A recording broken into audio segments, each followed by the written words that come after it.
Hello guys, how are you today? This is your teacher Anuar Farid Buchahin Aguilar, and today I will be teaching you present perfect. Okay, so let's begin.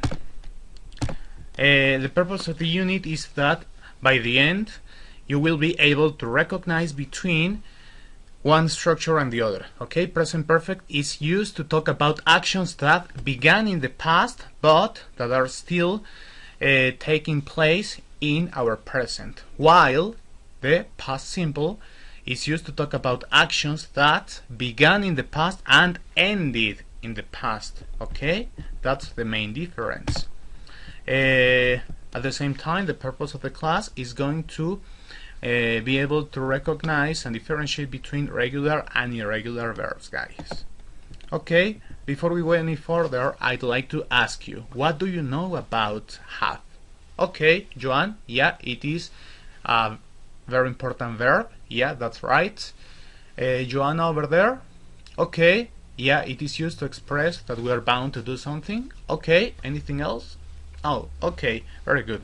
Yeah, have is indeed one of the most important verbs in English. Okay, but it can also be an auxiliary. An auxiliary for what? An auxiliary to express an action that, as I told you before, began in the past and is still taking place nowadays, in our current days. Okay?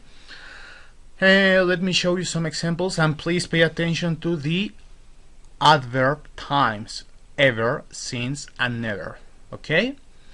Have you ever been to Paris? Interrogative. Okay? Ever is used for interrogative. Yes, I have been living in Paris since. Okay, since is used for affirmative. 2000. Okay, I started to live in Paris in 2000, but I am still living. Okay, that's the idea. Or no, I have never been living in Paris. Okay, do you practice any sports, guy? Okay, yeah. Violeta. Okay, swimming. Very good. Sweet. Javier, baseball. Okay. Carlos, football. Okay, very good. Why I'm asking you this? Because the majority of you are practicing a sport now, but you may have begun doing it in the past and are still doing it. And that's where this structure takes place. Okay? How long is also a very important structure. How long have you been practicing that sport? Okay, here I have another examples. You may have been practicing something since a few years ago. Okay, here we have also another structures like yet, yeah, just, already. Okay, so as I told you, the main difference between present perfect and past simple is that while present perfect refers to actions that are still taking place or may still be taking place, past simple are just actions that has already ended. They are no longer active. Okay, very good. So time for irregular verbs. What do we know about irregular verbs? Well, we know that regular verbs are formed by just adding an ed to the base word. Okay, so that we transform a word from present to past. For example, stay, stayed, or rather clean, cleaned. Okay, very easy. However, when we have irregular verbs, we do not have any particular pattern. Okay, so we need to learn them by heart. Okay, guys, but don't worry about it.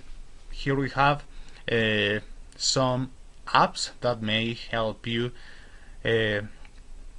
accelerate this process. Okay, I am leaving you some of them in your classroom for you to any further reference. Okay, now it's your turn. What I want you to do, I want you to work in pairs. Okay, I want you to dialogue about something that has changed in your life because of the study of English, something meaningful, something important in your context. Okay, guys, I want you to think about it, and after that I want you to do some storytelling in which you are to tell me why it has been so meaningful. Okay, here I am leaving you a rubric. You can find it in your classroom, and that's all for today. Thank you very much, guys.